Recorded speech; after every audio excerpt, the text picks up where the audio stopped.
Salam karate, os. Os.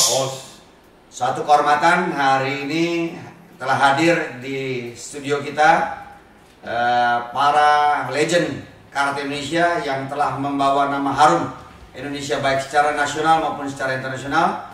Kita sapa saja Sihan Tommy Firman. Os. Apa kabar Sihan Tommy? Alhamdulillah sehat. Sensei Umar Sarip, apa kabar Sensei Umar? Sensei, alhamdulillah juga. Baik, kita mau ngobrol-ngobrol santai sedikit nih Siang siap. Tommy sama Sensei Umar.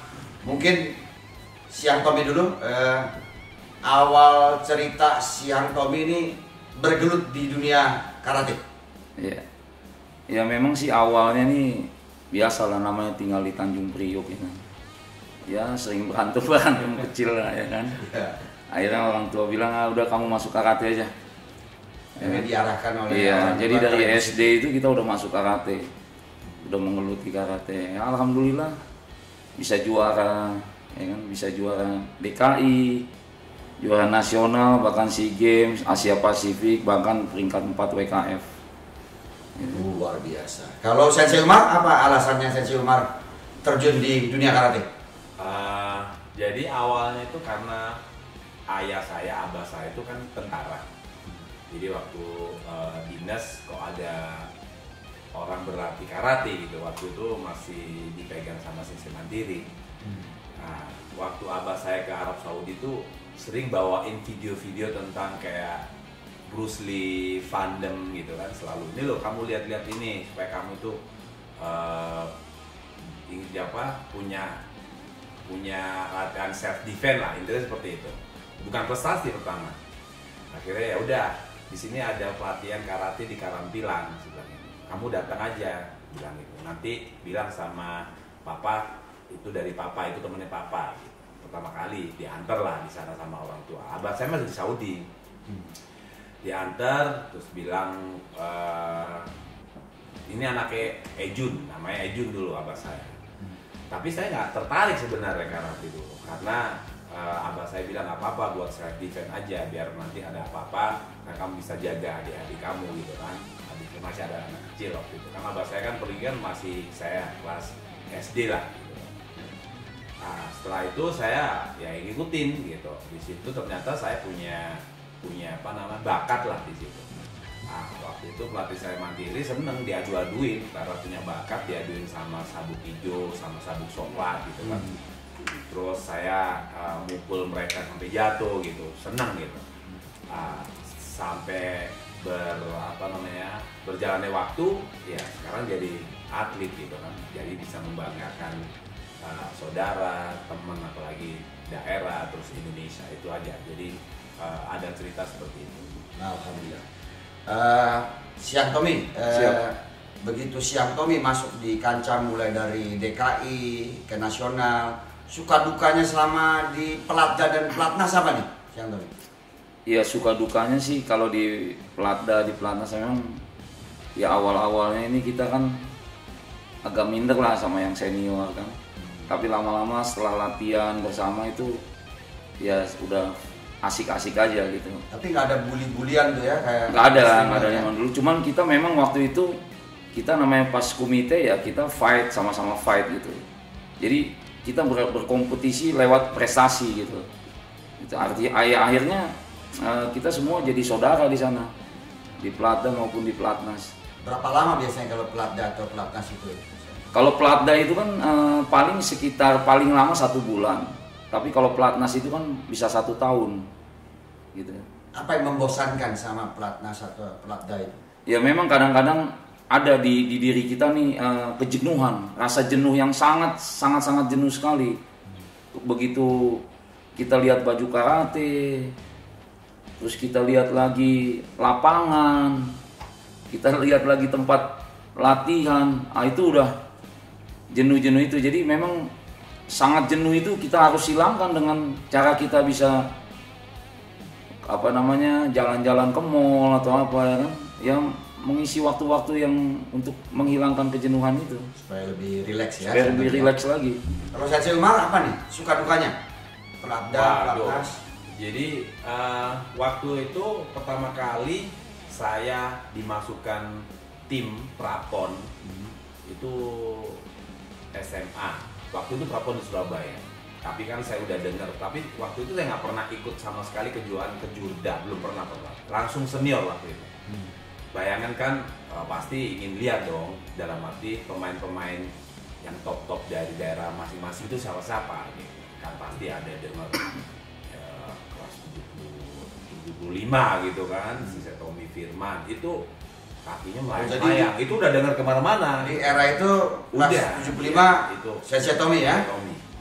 Jadi waktu prapon itu saya cariin orang-orang yang punya nama itu saya cariin sesuatu yang yang membuat terinspirasi lah, siapa sih orangnya kayak gitu, gimana kan gitu kan. Jadi setelah masuk SEA Games waktu itu, masuk SEA Games 97, suasananya ya suasana apa ya, jadi karateka ini sportivitas gitu, kekompakan itu luar biasa. Disitulah saya baru terbentuk karakter saya, terus komitmen saya ya melihat karakter-karakter senior-senior saya selama ini. Si Tommy yang dalam notabene-nya juara, punya karisma, tapi dia care gitu kan. Ya akhirnya saya menjadi kuat karena senior-senior ini menunjukkan karakter yang berbeda gitu kan, karena kepedulian itu. Makanya sampai sekarang pun saya punya hubungan batin sama siapa saja, apalagi sama si Tommy yang membimbing saya. Di situ aja Sensei Kunto.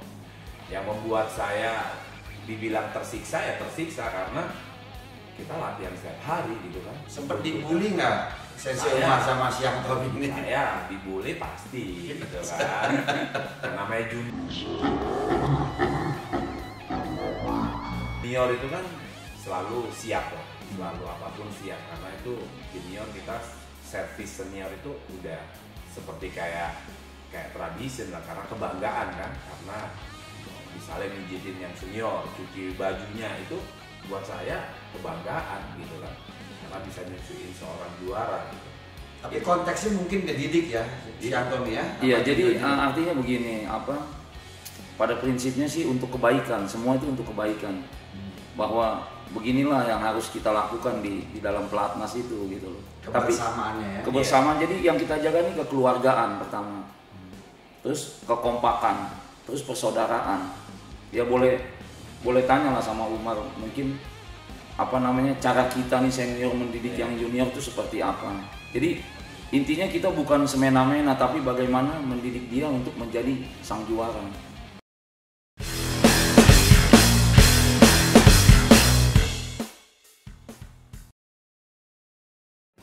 Terus pada saat Sensei Umar sendiri udah jadi senior di pelatnas, apakah tradisi-tradisi ini berlanjut atau tidak?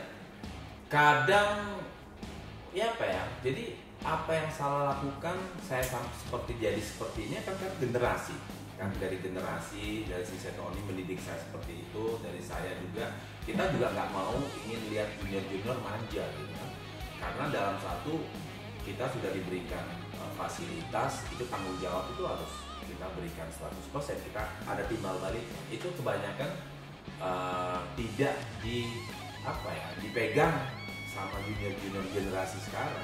Konteksnya lebih kepada membangun karakter, menjaga kebersamaan, disiplin mungkin ya seperti itu. Itu penting sekali, itu penting sekali. Makanya generasi senior dulu sampai sekarang itu bagus sekali zaman saya, tapi sekarang ini ya sedih lah gitu kan. Kebanyakan kalau dulu kita kan mau apapun latihan, nggak mikirin duit gitu kan. Tapi zaman sekarang kan ada duit, ada latihan, mau latihan gitu. Itu yang membuat kita sebagai generasi sekarang, generasi sedih gitu kan. Kalau dulu zamannya kita 97 sama Sensei Tommy itu luar biasa, biarpun nakalnya apa senior saya ini, tapi dia menunjukkan kepada juniornya, Mas training, kita harus latihan, tunjukkan. Kalau mau prestasi ya kompetisi, ayo tunjukkan. Jadi latihan apapun, kondisi apapun, ya itulah kita harus berikan tanggung jawab itu, passionnya itu, mental itu. Kalau Siang Tommy, pertandingan apa menurut Siang Tommy di kejuaraan internasional yang meninggalkan kesan membekas gitu sampai sekarang masih teringat? Mungkin bisa cerita sedikit kepada para karateka? Iya, Itu jadi begini, itu yang ada beberapa pertandingan yang memang terus terang ada yang kesan yang sangat ya kita ini kan. Jadi itu waktu saya juara Asia Pasifik itu final lawan Uchida Jepang ya. Terus itu satu lagi kejuaraan WKF di Afrika Selatan. Waktu itu Umar juga ikut. 96. Iya, 96 itu. Jadi di Komite Bergu itu saya lah yang ngalahin juara dunianya yang dari Prancis itu. Itu saya main pertama waktu itu. Jadi pesan yang ingin Siang Tommy sampaikan dengan kesan yang mendalam tadi kepada atlet-atlet adik-adik kita yang lagi di pelatnas apa nih kira-kira? Ya jadi itu yang pertama disiplin, ya kan? Kalau tidak ada disiplin dari hati kita, dari pribadi kita sendiri, mustahil Anda bisa juara, gitu loh. Karena apa? Kalau zaman dulu saya tanya Umar, dia lari aja, saya dorong dia. Betul. Saya dorong. Kamu harus jadi juara, kamu harus juara. Saya dorong dia. Jadi saya rela lari di belakangnya dia, gitu loh, untuk mendorong anak-anak ini gitu loh, untuk harus jadi juara gitu. Jadi apa namanya, kalau pesan saya intinya kita jangan mikir yang lain-lain. Bagaimana kita mikir bahwa kita harus juara dan kita harus mengangkat harkat martabat bangsa ini di tingkat dunia, gitu loh. Kita wajib mengangkat harkat dan martabat bangsa ini di tingkat internasional. Luar biasa. Gitu. Kalau Sensei Umar apa nih yang paling berkesan pertandingan di mana nih yang meninggalkan kesan mendalam? Saya terkesan itu waktu Asian Games 2006 di Doha. Ya. Jadi waktu itu kita berangkat ke Jerman, ada 8 orang persiapan untuk Asian Games. Kita berlatih di sana selama 5 bulan. Setelah 6 bulan menjelang Asian Games, saya mendapatkan cedera yang luar biasa. Dalam arti dokter pun sudah tidak mengizinkan saya untuk bertanding karena cross ligamen itu penyembuhannya hampir 1 tahun. Sisa waktu 6 bulan. Dari situ saya merasa bukan kecewa, merasa ya terpukul lah gitu kan. Saya nanti orang Indonesia mau bicara apa gitu kan. Saya datang jauh-jauh, saya tidak main. Situ sempat saya berikan semua akomodasi uang saya kepada manajer saya. Saya serahkan semua. Ternyata pelatih saya Jerman, dia melihat bahwa saya punya kemauan untuk mau bertanding ya, kemauan untuk bertanding. Setelah itu saya didatengin, dia bilang gini, kamu mau main, bilang gitu. Saya bilang saya mau main. Ya udah, saya izinin kamu main, tapi kamu harus pakai pengalaman kamu karena physically medisnya tidak boleh. Sudah tidak mendukung boleh pada saat gitu, itu ya. Okay. Disitulah saya mulai bangkit ya, dalam arti ada orang yang mendukung saya. Tahu pelatih pada nyerah, udah lepas tangan semua gitu kan. Mau nggak tahu lah, orang pelatih Indonesia kan selama itu kan nggak mau bertanggung jawab kan, ada sesuatu anak buahnya yang gagal apa nggak mau tanggung jawab gitu. Sedihnya lah gitu. Harusnya kan cari solusi yang terbaik. Pasti bisa kalau kita menjalin jalan sesuatu yang terbaik gitu kan, didiskusikan gitu. Malah pelatih yang Jerman gitu yang memberikan saya spirit. Disitulah saya dapat dorongan moral dari Menpora, waktu Pak Adi Zao, dari tim Menpora juga, senior juga. Nah, disitulah saya selama 6 bulan itu tanpa berlatih karate sama sekali. Itu orang tidak tahu, orangnya tahu kan saya di podium saja. Ya, itu. Prosesnya orang saya tahu. Di situ saya tidak sama sekali. Itu pun saya pernah sampai berantem sama pelatih Jerman karena saya harus latihan karate. Gimana sih 6 bulan untuk Asian Games saya hanya recovery terus pemulihan saja tanpa harus melatih feeling, insting bela dirinya, teknik, mengasah tekniknya. Nah, suatu saat waktu kita berangkat ke Doha itu ada training bersama pelatih Jerman dan tim gitu. Tiba-tiba saya ngambil protektor, saya join saja. Sampai stop, shit, kata gitu kan sama pelatih Jerman. Yeah. You listen to me, kata gitu. Wah.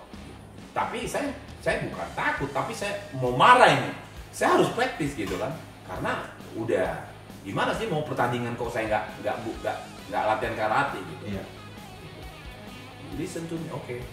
Sampai menjelang pertandingan saya tapping semua kaki. yang penting dalam hati saya bisa berdiri, itu saja. Saya tapping sampai sekencang mungkin. Satunya dalam hati saya adalah merah putih gitu kan, kebanggaan saya dengan kondisi apa saya harus mencoba gitu kan, dengan apapun gitu. Ya. Bersyukur itu ada Pak Adiasa Daud, ada Pak Luhu, Pak Endarji, itu sampai ngelihat teriak-teriak karena apa, saya jatuh bangun.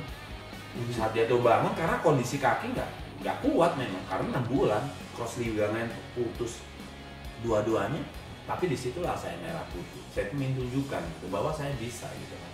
Saya konsentrasi, saya kalah di semifinal sama Kuwait, semifinal perebutan juara 3 sama Korea, itu otomatis kaki saya terbang sendiri, tapi jatuhnya jatuh gitu kan. Jadi sampai saya berjuang itu menang 5-3 sama Korea. Jadi Tapi dapat medali perunggu ya? Perunggu gitu, dengan kondisi kaki satu gitu.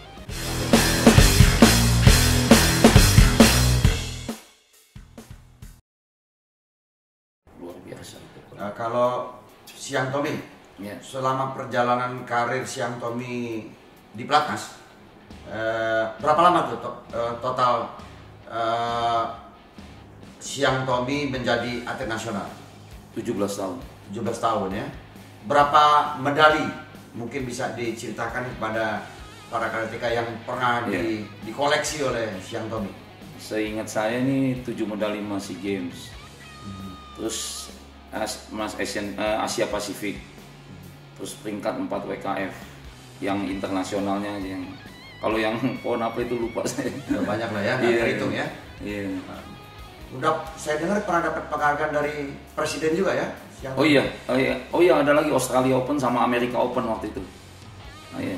Terus penghargaan lewat presiden, terus yang menyerahkan Kemenpora waktu itu kita dapat legenda olahraga karate Indonesia. Oh, the legend ya. Iya. Kalau Sensei Umar berapa tahun memberikan pelayanan terhadap dunia karate Indonesia ini? Kalau untuk mengabdi sih nggak ada batasan sebenarnya. Kalau disuruh main sih main, karena itu suatu yang apa ya, dalam arti kita berjuang untuk merah putih, terus ingin memberikan sesuatu kepada negara, itu sebenarnya nggak ada batasan sebenarnya. Kalau saya disuruh main, nanti saya main, sampai sekarang pun pasti main. Dan Umar main masih juara dia. Ya. Karena kecintaan gitu kan, karena ingin memberikan sesuatu kepada bangsa dan juga karate gitu kan, intinya nggak seperti itu. Jadi saya bersama beliau juga dari awal gitu kan, juga prestasinya beliau itu kan pacuan dari saya gitu, memacu diri saya ingin seperti beliau gitu kan. Bukan karena beliau ada di sini, karena prestasinya beliau luar biasa sebelum saya kan.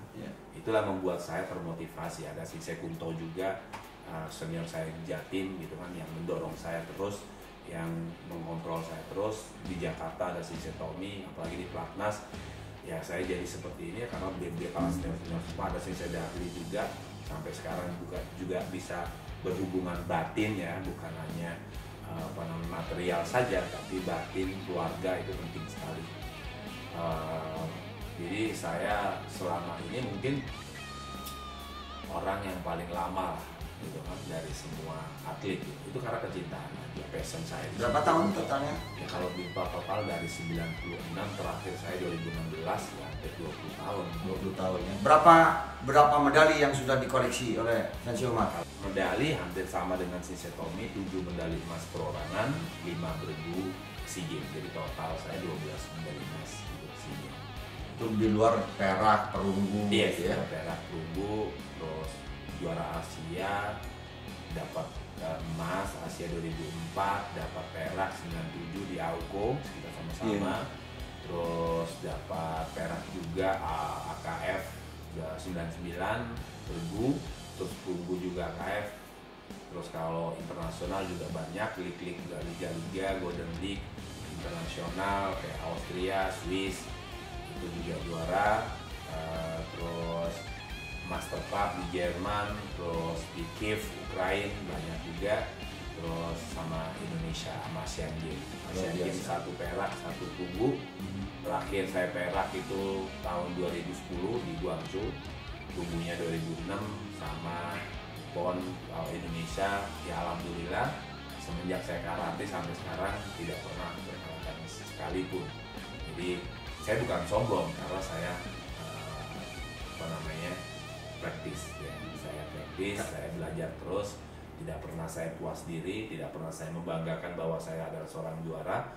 Buat saya di podium itu loh waktu saya juara. Tapi setelah saya keluar dari podium, satu harinya saya seperti orang biasa, tapi saya berlatih bagaimana nanti next kejuaraan yang saya akan hadapi. Itu saja yang saya jalani. Alhamdulillah sampai 20 tahun saya bisa mempertahankan prestasi itu. Kalau diminta nih sekarang nih, Siang Tommy sama Sensei Umar untuk turun lagi sebagai atlet nasional, apakah masih siap atau bagaimana nih? Kalau saya pribadi ya kalau 3 bulan suruh latihan kita siap. Tapi ya kalau saya pribadi, saya sebenarnya merekomen Umar Syarif ini karena artinya begini.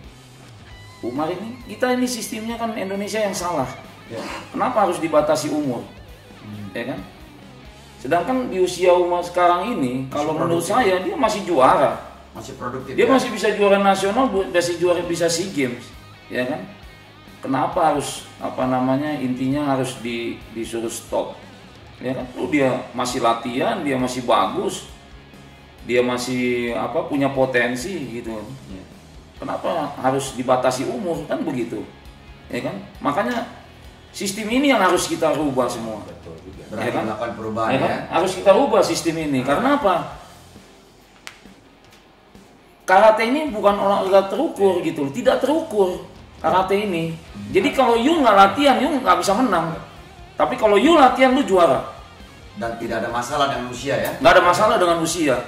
Jadi ya kan? karate itu ya berantem. Karate iya. itu ya bukan hanya latihan saja. Karate itu ingin jadi juara ya harus banyak kompetisi, banyak bertanding, betul. Banyak berantem. Semakin dia berlatih, iya. pertandingan itu semakin terasa ya. Makin terasa. Ada feeling di situ ya, ada insting juga gitu betul. ya, refleks gitu ya. Iya. Seperti di Eropa kan tidak ada batasan usia. Nggak ada. Kenapa kita harus ada batasan usia? Apa yang kita cari? Iya. Di sana juga ada junior, kadet, semua kompetisinya, ada senior juga, ada veteran juga. Mungkin pesan-pesannya nanti kita sampaikan ke pengurusan PB Forky. Kebetulan juga nih, sebenarnya Siang Tommy dan saya ini bagian dari pengurus PB Forky. Dan Sensei Umar juga berada di dalam selaku pelatih nasional. Betul. Nanti saya bukannya dirangkul ya, bukan dirangkul, padahal saya kan 20 tahun berkecimpung sampai sekarang pun saya tahu rule-nya gimana, kompetisinya siapa yang juara-juara, saya masih kecimpung. Saya juga masih berlatih dengan pandemik saja saya masih memberikan live virtual karate training gitu kan. Saya ingin menginspirasi lah. Coba yang junior-junior saya yang jadi pelatih semua atau yang pengurus sekarang ya sekali-sekali lah saya diundang gitu kan.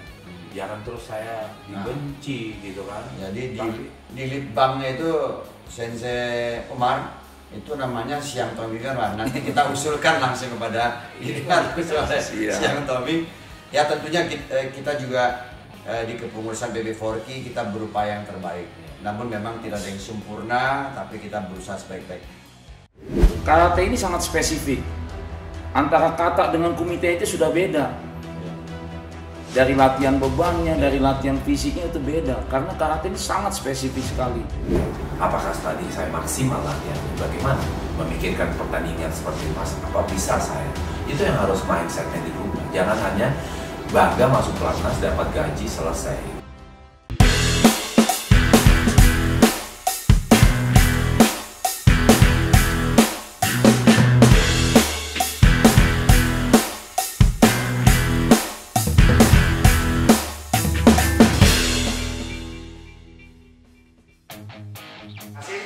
Para pemirsa channel yang sudah menyaksikan tayangan ini, jangan lupa like, subscribe, and share serta bunyikan loncengnya.